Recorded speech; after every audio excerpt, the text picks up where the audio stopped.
प्याज और दूध दोनों एक दूसरे के जानी दुश्मन हैं। दूध और प्याज साथ में खाया तो 20 बीमारियां आने ही वाली हैं। सबसे ज्यादा बीमारियां आएंगी त्वचा की। आपको सोराइसिस होगा, आपको एक्जिमा होगा, आपको खाज होगी, आपको खुजली होगी अगर प्याज दूध साथ में खा रहे हैं तो कभी भी ना खाएं। इसी तरह से वो कहते हैं कि कटहल को क्या कहते हैं? कटहल समझते? Jack fruit. दूध और जैक फ्रूट कभी ना खाएं, दोनों एक दूसरे के जानी दुश्मन। और दूध और ऐसा कोई भी फल साथ में ना खाएं जो सिट्रिक एसिड प्रधान है। सिट्रिक एसिड आप समझते हैं? संतरा, मुसम्मी, नारंगी, अंगूर, खट्टी चीज। एक खट्टी चीज तो आपकी बनाई हुई है, एक खट्टी चीज भगवान की बनाई हुई। तो भगवान की बनाई हुई खट्टी चीज है, दूध के साथ जानी दुश्मन है। भागवत जी ने बहुत साल रिसर्च करके बताया एक ही खट्टा फल है जो दूध के साथ खाएं, वो है आंवला। आंवला, आंवला ही एक फल है, खट्टा है, सिट्रिक एसिड भरपूर मात्रा में है, विटामिन सी भरपूर मात्रा में है, कैल्शियम उसमें भरपूर है। यही एक फल है जो दूध के साथ जरूर खाएं। बाकी कोई फल जिसमें खट्टापन है वो दूध के साथ ना खाएं।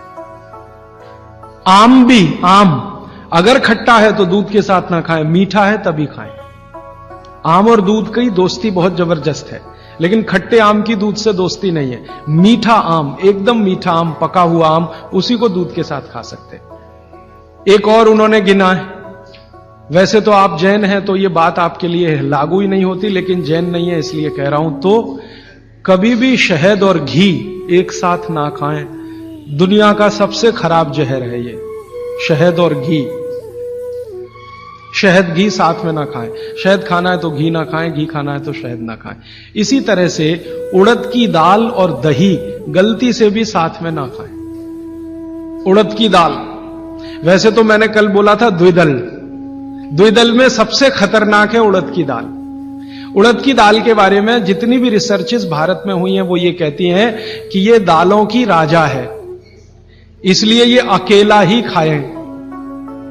इसके साथ दही नहीं खा सकते। उड़द की दाल के साथ, दालों की राजा है, राजा अकेला ही रहता है ऐसा कहा जाता है। तो वो कहते हैं उड़द की दाल भरपूर खाएं, मना नहीं है, लेकिन अकेली खाएं। और बाकी जो दालें हैं, अरहर की दाल है, मूंग की दाल है, तो मैंने कल कहा था कि ये भी द्विदल में है, दही तो ना खाएं। लेकिन कोई मजबूरी में खाना है तो उपाय मैंने बताया था कि दही गर्म करके खाएं, माने दही में बघार लगा के खाएं ताकि तासीर गर्म हो जाए उसकी, या मट्ठा गर्म करके खाएं, तासीर उसकी गर्म हो जाए। लेकिन मेरी आपको विनम्र विनती है, उड़द की दाल के साथ तो बिल्कुल ना दही खाएं, ना मट्ठा खाएं, बघारा हुआ भी नहीं खाएं। भागवत जी कहते हैं कि चलेगा ही नहीं। मैंने इस पे मेरे अपने शरीर पे एक्सपेरिमेंट किया।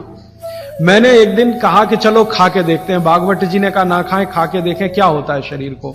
तो मैंने खाने से पहले मेरा ब्लड प्रेशर चेक किया, और उड़द की दाल खाने के बाद दही खाया और फिर ब्लड प्रेशर चेक किया, तो मेरा ब्लड प्रेशर 22 से 25% बढ़ा हुआ था।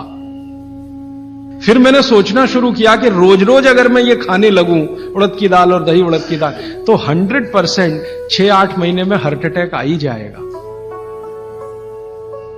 इसका मतलब माताओं बहनों से हाथ जोड़कर निवेदन है, दही बड़ा कभी भी नहीं, क्योंकि दही बड़ा में उड़द की दाल का बड़ा अगर है तो दही बिल्कुल नहीं। अगर आपको दही बड़ा खाना ही है तो मूंग की दाल का बड़ा है, दही बघार कर या मट्ठा बघार कर आप ले सकते हैं। उड़द की दाल का बड़ा अगर बनाया है तो दही के साथ तो गलती से भी नहीं।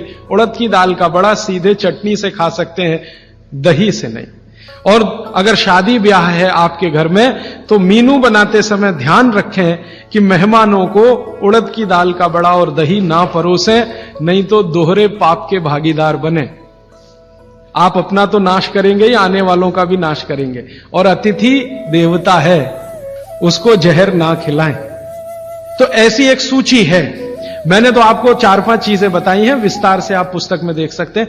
वो सूची ये कहती है 103 वस्तुओं की, ये चीज इसके साथ ना खाएं, ये चीज इसके साथ ना खाएं। तो भागवत जी कहते हैं 2 विरोधी चीजें साथ में ना खाएं। और वो कहते हैं कि अगर आपने ये सूत्र धारण कर लिया तो जिंदगी भर आप निसंकोच बिना किसी रोग के जीवन बिता सकते हैं।